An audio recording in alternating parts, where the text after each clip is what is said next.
ॐ भूर्भुवः स्वः तत्सवितुर्वरेण्यं भर्गो देवस्य धीमहि धियो यो नः प्रचोदयात्। ओम शांति शांति शांति। इस वीडियो में दोस्तों मैं आत्मा के स्वरूप और उसका परमात्मा के साथ क्या संबंध है इसके ऊपर प्रकाश डालूँगा। इस वीडियो को मैंने स्वामी अभेदानंद जो भगवान श्री रामकृष्ण परमहंस के शिष्य थे उनके प्रवचनों के आधार पर इस वीडियो को शुरू कर रहा हूँ। वीडियो बहुत ही महत्वपूर्ण है और आत्मा और परमात्मा के संबंध पर बहुत अच्छी तरह से व्याख्या की गई है। ओम भूर्भुवः स्वः तत्सवितुर्वरेण्यं भर्गो देवस्य धीमहि धियो यो नः प्रचोदयात्। ओम शांति शांति शांति। नमस्ते मेरे प्यारे दोस्तों, इस वीडियो में मैं आत्मा का ईश्वर के साथ क्या संबंध है इसके बारे में विचार विमर्श करने जा रहा हूँ। ईश्वर के साथ मनुष्य के संबंध को समझना दर्शन शास्त्र और धर्म के विद्यार्थियों तथा सत्य के सभी खोजियों के लिए अत्यंत महत्वपूर्ण विषय है। प्राचीन काल से ही दुनिया के सभी श्रेष्ठ विचारकों, पैगंबरों और महान धार्मिक नेताओं ने, चाहे वे पूर्व के हों या पश्चिम के, ईश्वर और ब्रह्मांड के साथ हमारे संबंध को समझाने का प्रयास किया है। उन व्याख्याओं से ही दुनिया के विभिन्न देशों में दर्शन शास्त्र के विभिन्न स्कूल और धार्मिक विश्वासों की विभिन्न प्रणालियाँ उत्पन्न हुई हैं।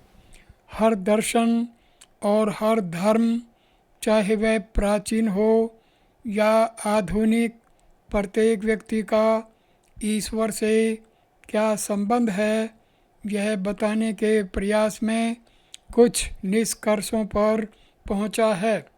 बेशक ऐसे सभी निष्कर्ष ईश्वर के अस्तित्व को पूर्व निर्धारित करते हैं और ईश्वर तथा मानव आत्मा की हमारी अवधारणा की प्रकृति पर निर्भर करते हैं। जो लोग ईश्वर के अस्तित्व को नकारते हैं, यानी जो भगवान को नहीं मानते और अपने आप को नास्तिक कहते हैं और मानते हैं कि हम प्रकृति की अंधी शक्तियों की यांत्रिक प्रक्रिया में मात्र आकस्मिक उपस्थिति मात्र हैं, जो मृत पदार्थ पर लक्ष्यहीन रूप से कार्य कर रही हैं। उन्हें लगता है कि ऐसे बेकार और बेतुके विषयों पर चर्चा करना समय की बर्बादी और ऊर्जा की बर्बादी है। वे अपनी ऊर्जा को ईश्वर विहीन दुनिया की सर्वश्रेष्ठ चीज़ों को प्राप्त करने में लगाना पसंद करेंगे ताकि आत्मा विहीन शरीर को आराम मिल सके। वे शरीर के कार्यों के अलावा आत्मा, मन या आत्मा जैसी किसी चीज़ के अस्तित्व में विश्वास नहीं करते। जब शरीर मर जाता है तो सब कुछ समाप्त हो जाता है। जैसे शरीर के साथ होता है वैसा ही भौतिक ब्रह्मांड के साथ भी होता है। ऐसे विचारक केवल 20वीं सदी की ही उपज नहीं है, बल्कि वे उतने ही पुराने हैं जितने कि धरती पर मनुष्य का आगमन। प्राचीन भारत में विचारकों का यह वर्ग मनुष्य की आत्मा और ईश्वर में विश्वास करने वालों के साथ साथ मौजूद था, जितनी कि आज हमें उन्हें पश्चिम के सबसे सुसंस्कृत दिमागों में पाते हैं। उन प्राचीन भौतिकवादियों ने आधुनिक अज्ञेयवादियों और नास्तिकों की तरह इंद्रिय बोध को वस्तुओं के ज्ञान का मानक मानते हुए उस चीज़ के अस्तित्व को नकार दिया जिसे वे अपनी इंद्रियों से नहीं देख सकते थे। लेकिन विचारकों का दूसरा वर्ग जो इंद्रिय बोध की तरह सतह से नीचे अदृश्य के अक्षेत्र में गया, इन भौतिकवादी तर्कों का मूल्यांकन किया, उनकी भ्रांतियों को इंगित किया और अंततः तार्किक और वैज्ञानिक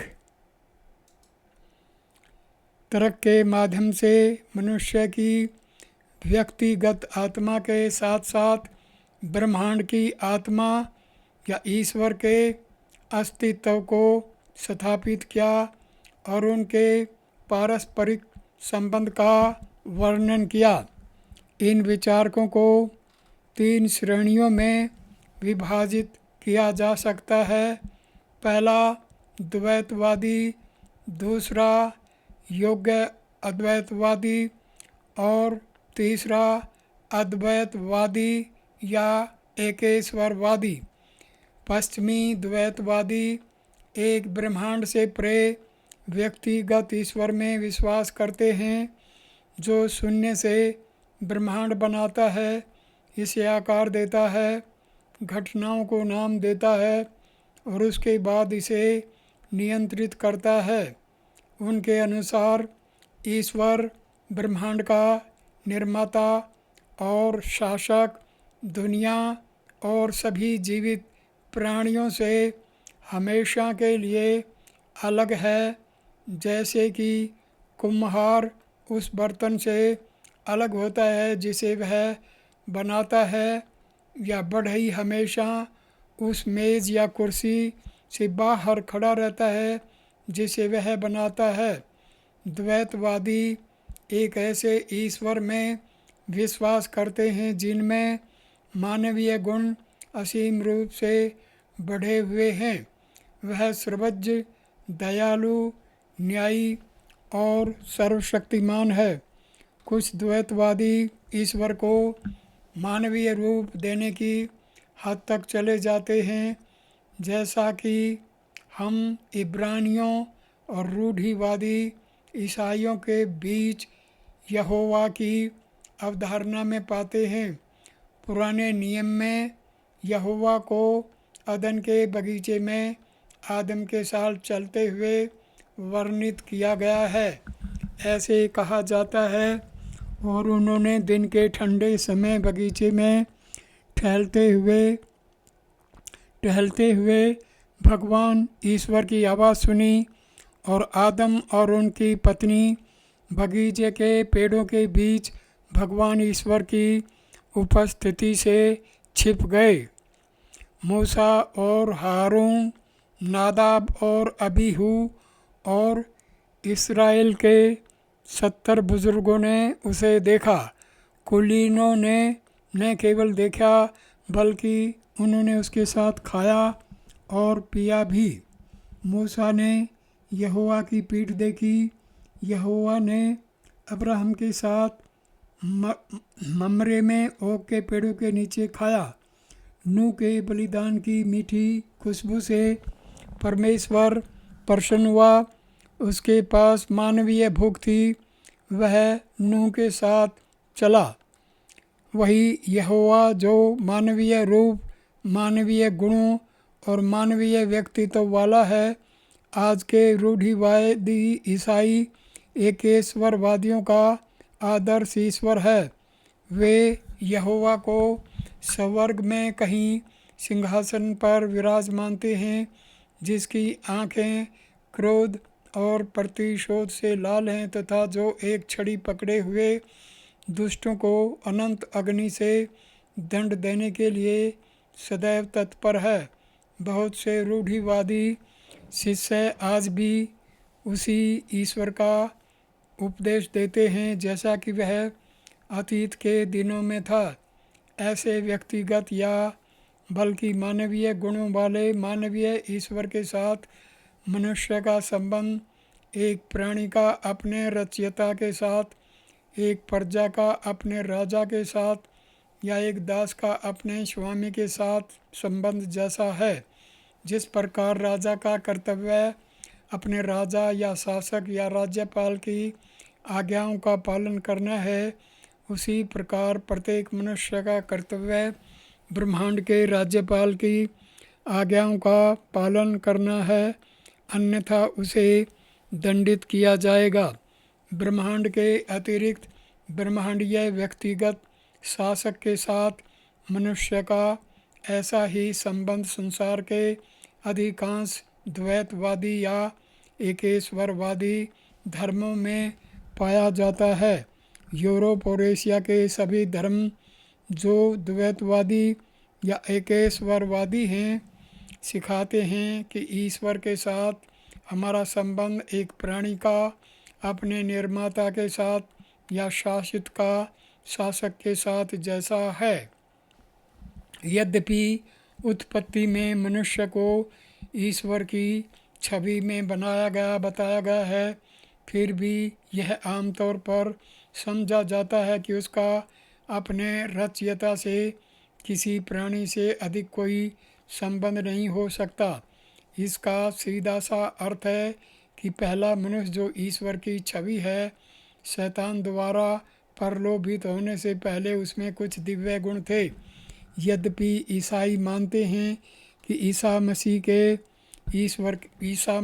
ईश्वर के पुत्र थे और ईश्वर ब्रह्मांड के पिता हैं, फिर भी उनके अनुसार एक साधारण मनुष्य को उसी अर्थ में ईश्वर का पुत्र नहीं कहा जा सकता है जिस अर्थ में नसरत के ईसाई को कहा गया था, क्योंकि वह सामान्य नियम का अपवाद था। क्या ईसा का कभी यह मतलब था कि वह ईश्वर का एकमात्र पुत्र था?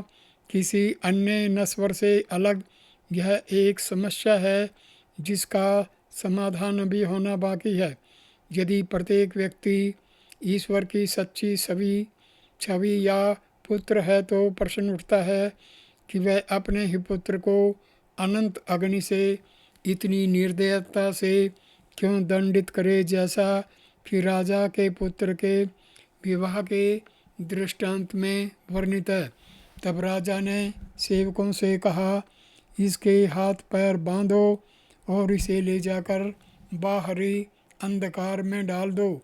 रोना और दांत पीसना होगा, क्योंकि बुलाए तो बहुत हैं परंतु चुने हुए थोड़े हैं। फिर से यही कहते हुए, हे सांपों की संतानों, तुम नरक के दंड से कैसे बचते हो।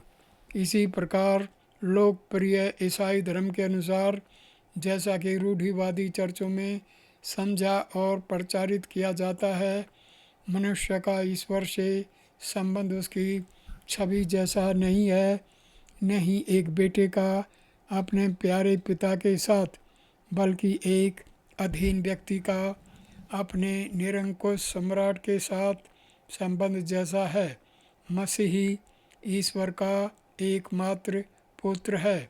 ईसाई मानते हैं कि ईश्वर आत्मा को शून्य से बनाता है और उसके जन्म के समय उसे मानव रूप में प्रत्यारोपित करता है। जब तक मानवीय गुणों वाले एक अतिरिक्त ब्रह्मांडीय व्यक्तिगत ईश्वर द्वारा ब्रह्मांड और मनुष्य को शून्य से बनाने के विचार का प्रचार किया जाता है, तब तक ईश्वर के साथ हमारा संबंध एक प्राणी का अपने निर्माता के साथ या शासित का उसके शासक के साथ संबंध जैसा ही रहेगा। भारत में भी द्वैतवादी हैं। वे एक अलौकिक सगुण ईश्वर में विश्वास करते हैं जो सभी शुभ गुणों का भंडार है, जो सर्वशक्तिमान, सर्वज्ञ और सर्व प्रेम में है, जो शून्य से नहीं बल्कि प्रकृति के उस पदार्थ से ब्रह्मांड की रचना करता है जो शाश्वत है। ईश्वर ब्रह्मांड का निमित्त कारण है और प्रकृति उसका भौतिक कारण है। वे यह नहीं मानते कि मानव आत्मा अचानक अस्तित्व में आती है और उसका आरंभ होता है जैसा कि ईसाई मानते हैं, बल्कि वे यह मानते हैं कि वह अतीत में अस्तित्व में थी और भविष्य में अनंत काल तक अस्तित्व में रहेगी।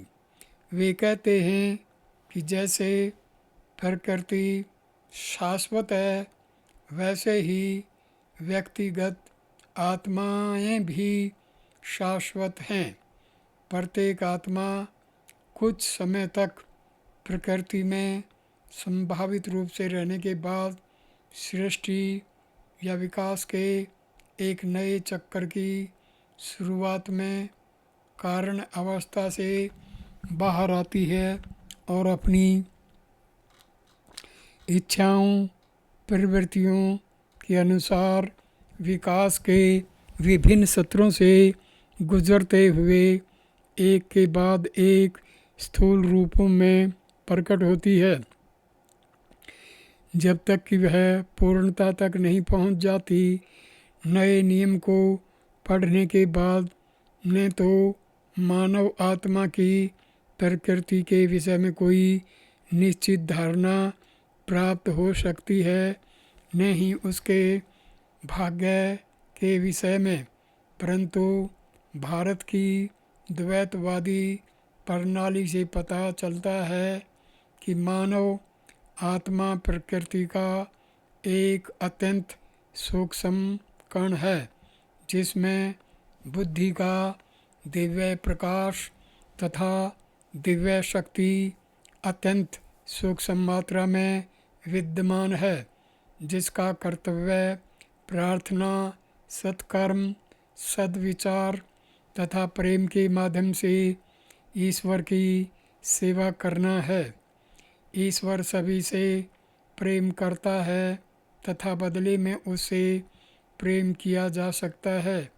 जो लोग अनन्य भक्ति तथा निस्वार्थ प्रेम के द्वारा उसकी आराधना करते हैं, वे प्रकृति के अंधकार पक्ष से अर्थात अज्ञान, स्वार्थ, दुख, संताप तथा अन्य सभी अपूर्णताओं के बंधनों से मुक्ति प्राप्त करते हैं तथा मृत्यु के पश्चात वे सनातन सगुण ईश्वर की उपस्थिति में सदैव आनंद तथा पूर्णता का जीवन जीते हैं।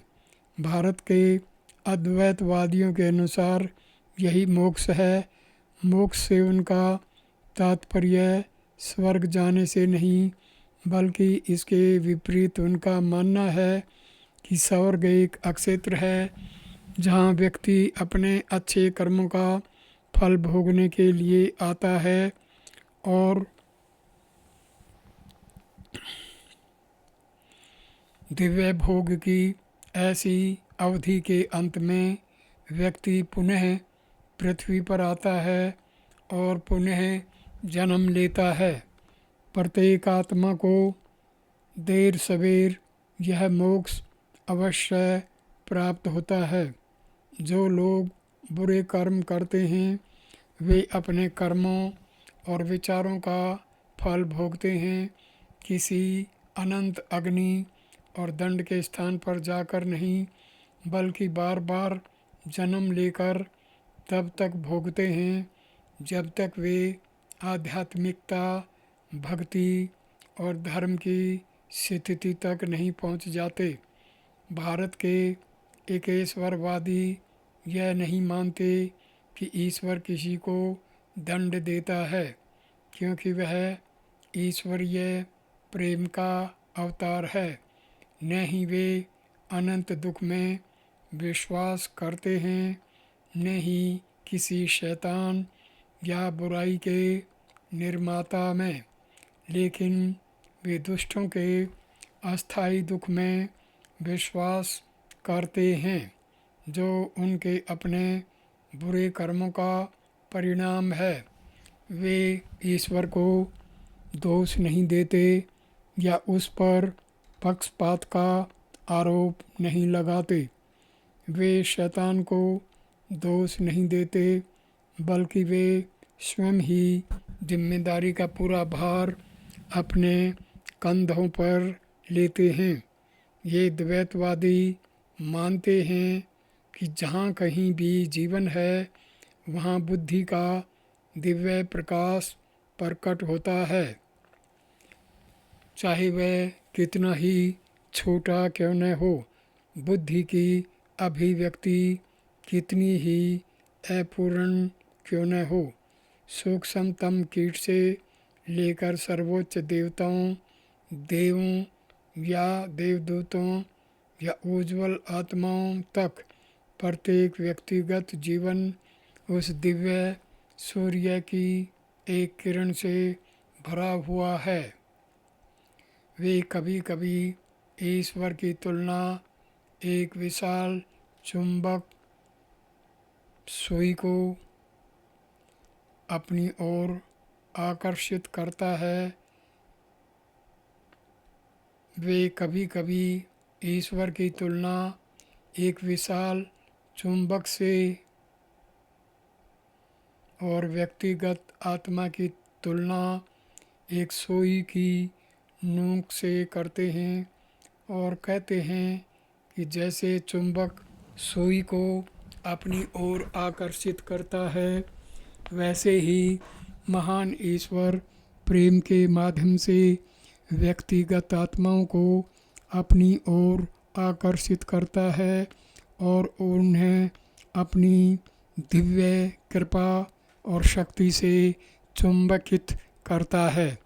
यद्यपि वे मानते हैं कि प्रत्येक आत्मा ईश्वर से और अन्य आत्माओं से अलग है, फिर भी ईश्वर के साथ उसका संबंध सूर्य से किरण या आग से चिंगारी के समान है।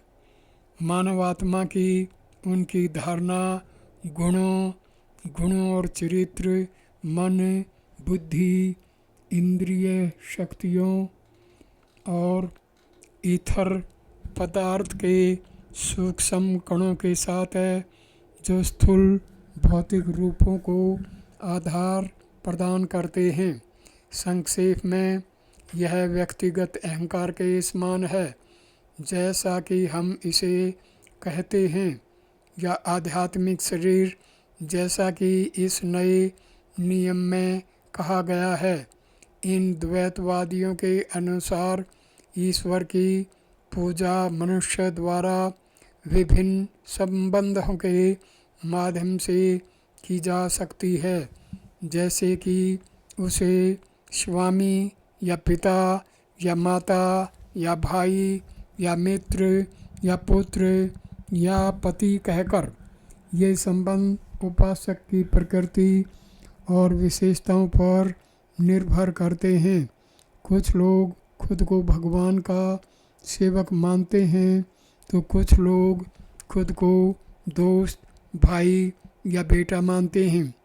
वे कहते हैं, जैसे घर में एक ही आदमी अपने नौकरों के संबंध में मालिक हो सकता है, पिता अपने बच्चों के संबंध में दोस्त, भाई या पति अपनी पत्नी के संबंध में, उसी तरह एक ही भगवान अलग अलग भक्तों के लिए उनके सोचने के तरीके के अनुसार सभी विभिन्न संबंधों में प्रकट हो सकते हैं।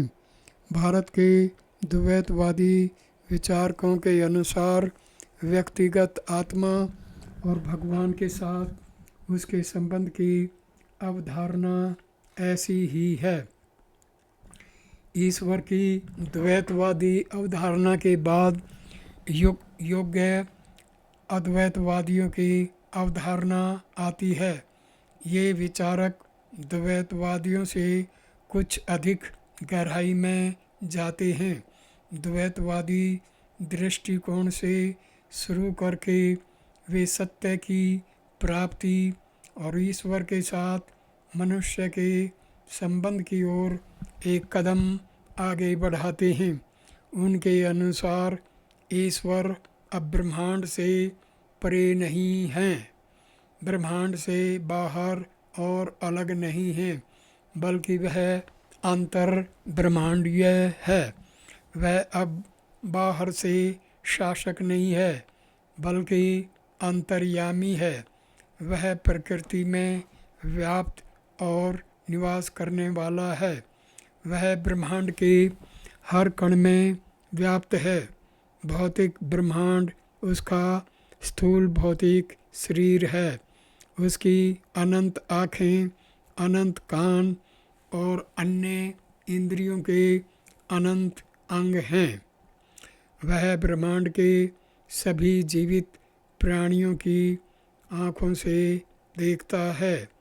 वह ब्रह्मांड में मौजूद सभी कानों से सुनता है। उसके अनंत सिर हैं। हवा उसकी सांस है। उसका मन व्यक्तिगत मनों का योग है, या दूसरे शब्दों में ब्रह्मांडीय मन है। उसकी बुद्धि ब्रह्मांडीय बुद्धि है। उसकी आत्मा ब्रह्मांडीय अहंकार या ब्रह्मांड की आत्मा है।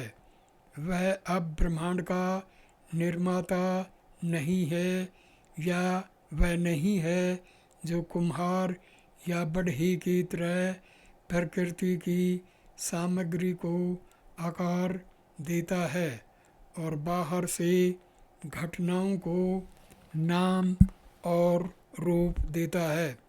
वह अकेला कार्यकारिणी कारण नहीं है, जैसा कि द्वैतवादी कहते हैं, बल्कि वह ब्रह्मांड का कार्यकारिणी और भौतिक कारण दोनों है।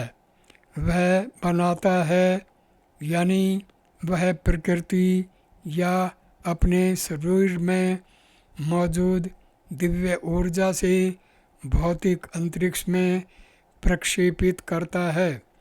वह ब्रह्मांड में एकमात्र जीवित प्राणी है। वह एक अद्भुत संपूर्ण है और हम उसके अंश मात्र हैं। प्रकृति के प्रक्षेपण या विकास की उस प्रक्रिया में अनंत संख्या में व्यक्तिगत आत्माएं जो अनादिकाल से उनके शरीर में विद्यमान हैं, भौतिक तल पर आती हैं, रूप धारण करती हैं, अपनी इच्छाओं के अनुसार अपनी भूमिका निभाती हैं और विकास की प्रक्रिया को गुजारते हुए जीवन का उद्देश्य पूरा करती हैं। प्रत्येक व्यक्तिगत आत्मा एक चिंगारी की तरह है जो भगवान की विशाल अग्नि से निकलती है और भगवान में और उनके माध्यम से रहती है, लेकिन इसे भगवान नहीं कहा जा सकता। भगवान हर जगह निवास करते हैं। वह ब्रह्मांड और प्रकृति में व्याप्त हैं और फिर भी वे उन दोनों से परे हैं। वे अनंत हैं लेकिन व्यक्तिगत हैं। उनका कोई मानवीय रूप नहीं है।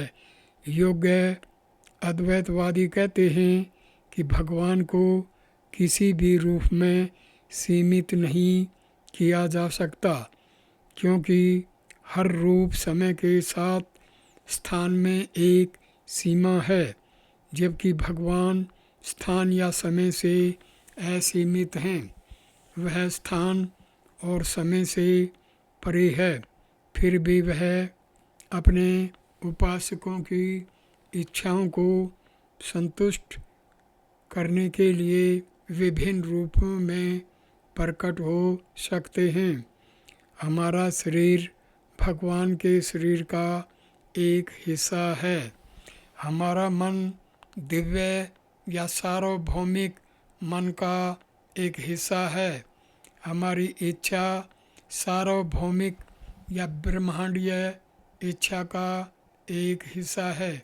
इसे ईश्वर की योग्य अद्वैतवादी अवधारणा कहा जाता है, क्योंकि यह एकता को विविधता द्वारा योग्य मानती है। अर्थात ईश्वर एक है, ब्रह्मांड और मानव आत्माएं ईश्वर में एक हैं, फिर भी प्रत्येक का अपना अलग व्यक्तित्व बना हुआ है। ईश्वर एक पेड़ की तरह है और हम उसकी शाखाओं की तरह हैं। यह मुझे बेल और उसकी शाखाओं की उपमा की याद दिलाता है, जो ईसा मसीह ने मनुष्य का ईश्वर से संबंध दिखाने के लिए दी थी। यही विचार उनके इस कथन के पीछे भी निहित है। मेरा पिता मुझसे बड़ा है। विचारकों के इस वर्ग के अनुसार व्यक्तिगत आत्मा में मानव अहंकार के सभी गुण होते हैं। जैसे हमारे अहंकार में मन, बुद्धि, इंद्रिय शक्ति, स्मृति होती है और यह अन्य अहंकारों द्वारा सीमित होता है, वैसे ही आत्मा भी होती है।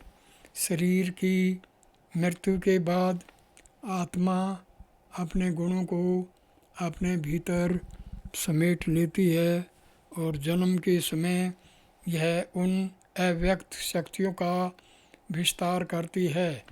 हमारा अहंकार या आत्मा ब्रह्मांडीय अहंकार या ब्रह्मांड की आत्मा या ईश्वर का एक हिस्सा है। इसके बाद अद्वैतवादी या अद्वैतवादी विचारकों का वर्ग आता है। वे वहाँ नहीं रुकते जहाँ योग्य अद्वैतवादी रुक गए हैं, बल्कि वे अपनी खोज को और आगे बढ़ाते हैं तथा व्यक्तिगत आत्मा या अहंकार की प्रकृति का विश्लेषण करते हैं और अंततः अहंकार के अपरिवर्तनीय सार को खोज लेते हैं। वे ब्रह्मांड की अपरिवर्तनीय वास्तविकता के साधक हैं। अपनी खोज में वे तब तक नहीं रुकेंगे जब तक वे उस सत्य तक नहीं पहुंच जाते जो अपरिवर्तनीय, शाश्वत और एक है। वे विश्लेषण, अवलोकन और प्रयोग की वैज्ञानिक विधियों को अपनाते हैं और उन्हें सूक्ष्मतम और अमूर्त समस्याओं को हल करने के लिए लागू करते हैं। अहंकार की प्रकृति का विश्लेषण करते हुए वे पाते हैं कि यह अपरिवर्तनीय वास्तविकता या अपरिवर्तनीय सत्य नहीं हो सकता, क्योंकि मन अपनी विभिन्न क्रियाओं जैसे बुद्धि, स्मृति आदि के साथ लगातार बदल रहा है। परम सत्य को जानने के लिए धैर्यपूर्वक अनुसंधान और निरंतर संघर्ष के बाद इन महान अद्वैतवादी ऋषियों ने महसूस किया कि अहंकार या व्यक्तिगत आत्मा और भी सूक्ष्म पदार्थ का एक परिवर्तनशील पात्र है जो अपरिवर्तनीय और शाश्वत है। उन्होंने इसे संस्कृत में आत्मा कहा। अंग्रेजी भाषा में ऐसा कोई शब्द नहीं है जो इस आत्मा का अर्थ बता सके। यह अहंकार या व्यक्ति के जीवित आत्मा से कहीं अधिक सूक्ष्म है। आत्मा मनुष्य में बिना शर्त वास्तविकता है और जीवित आत्मा या व्यक्तिगत अहंकार आत्मा का सूक्ष्म आवरण है। जैसे एक ग्लोब जो दीपक की रोशनी को ढक लेता है, वह आत्मा सार्वभौमिक अहंकार का हिस्सा नहीं है, बल्कि यह ब्रह्मांड की बिना शर्त वास्तविकता के साथ एक है, जिसे संस्कृत में ब्रह्म या सर्वव्यापी आत्मा या निरपेक्ष कहा जाता है।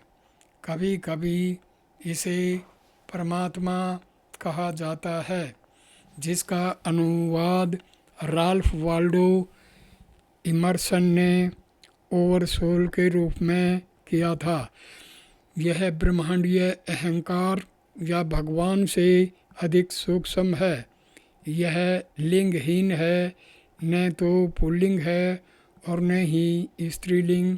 इसे कभी कभी पूर्वी विद्वानों द्वारा आत्मा के रूप में अनुवादित किया जाता है, लेकिन आत्मा एक भ्रामक शब्द है। कुछ लोग इसे एंग्लो सैक्सन आत्मा के लिए गलती करते हैं, जो कार्य करता है और प्रगति करता है और जो अहंकार का दूसरा नाम है। मनुष्य की वास्तविक प्रकृति की अद्वैतवादी अवधारणा के अनुसार आत्मा या सव या मनुष्य का आध्यात्मिक सार ब्रह्मांड के आध्यात्मिक या दिव्य सार ब्रह्म के समान ही है। मनुष्य के वास्तविक स्वभाव का ईश्वर से संबंध अब किसी प्राणी का रचयिता से नहीं, किसी पुत्र का अपने पिता से नहीं, किसी अंश का संपूर्ण से संबंध है, बल्कि यह सर्वोच्च आध्यात्मिक स्तर पर पूर्ण एकता है। आत्मा या मनुष्य की दिव्य प्रकृति ब्रह्मांड की पूर्ण दिव्यता के समान ही है। उस सर्वोच्च आध्यात्मिक स्तर पर कोई भेद नहीं है, कोई पृथक्करण का विचार नहीं है, कोई सर्जन का विचार नहीं है। पृथकता के सभी विचार, प्रत्यक्ष नामों और रूपों के सभी भेद वास्तविकता के परम सागर में विलीन हो जाते हैं, जो अपरिवर्तनीय, शाश्वत और एक है। रचयिता का सार अनंत है और यह प्रत्यक्ष रूपों में उसी प्रकार व्याप्त है जिस प्रकार बाह्य स्थान प्रत्यक्ष जगत के परमाणुओं के प्रत्येक कण में व्याप्त है। वह सार प्रत्यक्ष प्रतीतियों की सर्वव्यापी पृष्ठभूमि के समान है। घटनाएं अनंत सत्य के सागर में तरंगों के समान हैं। व्यक्तिगत आत्माएं परम सत्ता के उस सागर में बहुत से बुलबुलों के समान हैं। जैसे एक बुलबुला सागर की सतह पर उठता है, एक रूप लेता है, वहाँ रहता है, अन्य बुलबुलों के पास आता है, कुछ समय के लिए एक समूह में रहता है, दूसरे की संगति में घूमता है, शायद अपना आकार बदलता है और फिर नीचे चला जाता है। उसी प्रकार व्यक्तिगत आत्मा अनंत अस्तित्व के उस सागर में उठती है, विभिन्न रूपों में प्रकट होती है, विकास के विभिन्न चरणों से गुजरती है और हमेशा हमेशा के लिए वहाँ रहती है, कभी प्रकट रूप में और कभी अप्रकट रूप में। आत्मा या अहंकार में बुद्धि का प्रकाश, अहंकार या आत्मा के हृदय रूपी दर्पण पर आत्मा या दिव्य आत्मा के प्रतिबिंब के कारण होता है। इसलिए आत्मा को आत्मा या दिव्य आत्मा की छवि या प्रतिबिंब कहा जाता है। इस विचार को उपनिषदों में से एक में बहुत ही खूबसूरती से व्यक्त किया गया है। हमारे हृदय की गुफा में 2 लोग प्रवेश कर चुके हैं, आत्मा या दिव्य आत्मा और व्यक्तिगत अहंकार या आत्मा। सबसे ऊंचे शिखर या हृदय के आकाश पर निवास करते हुए एक दूसरे का साक्षी है, जबकि आत्मा अपने स्वयं के कर्मों का फल पीती है। बुद्धिमान पुरुष और ऋषि एक को प्रकाश के रूप में वर्णित करते हैं और दूसरे को प्रतिबिंब, छवि या छाया के रूप में। कठोपनिषद अध्याय 3 श्लोक 1। आप यहाँ देखेंगे कि मनुष्य भगवान की छवि है। अभिव्यक्ति के पीछे कितना गहरा अर्थ छिपा है। प्राचीन ऋषियों ने उसी अभिव्यक्ति का उपयोग उस अर्थ में किया था जिसे पश्चिमी दुनिया के कई सर्वश्रेष्ठ दार्शनिक समझाने में विफल रहे। इस प्रकार सबसे प्राचीन अद्वैतवादी ऋषियों ने व्यक्तिगत आत्मा का आत्मा या दिव्य आत्मा से उच्चतम संबंध समझा, लेकिन जैसे प्रतिबिंब उस प्रकाश से स्वतंत्र नहीं रह सकता जिसका वह प्रतिबिंब है, वैसे ही मनुष्य की आत्मा भी आत्मा से स्वतंत्र नहीं रह सकती। इसलिए आत्मा का वास्तविक स्वरूप आत्मा है। दिव्य और वास्तविक आत्मा जिसे भागों में विभाजित नहीं किया जा सकता है और जो अस्तित्व, बुद्धि और आनंद का एक परम स्रोत है।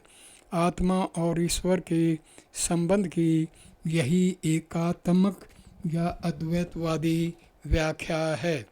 वेदांत दर्शन इन 3 व्याख्यानों को मान्यता देता है। यह कहता है कि आत्मा का ईश्वर से संबंध अलग अलग होता है, क्योंकि व्यक्तिगत आत्मा और ईश्वर की अवधारणा सूक्ष्म और उच्चतर होती जाती है।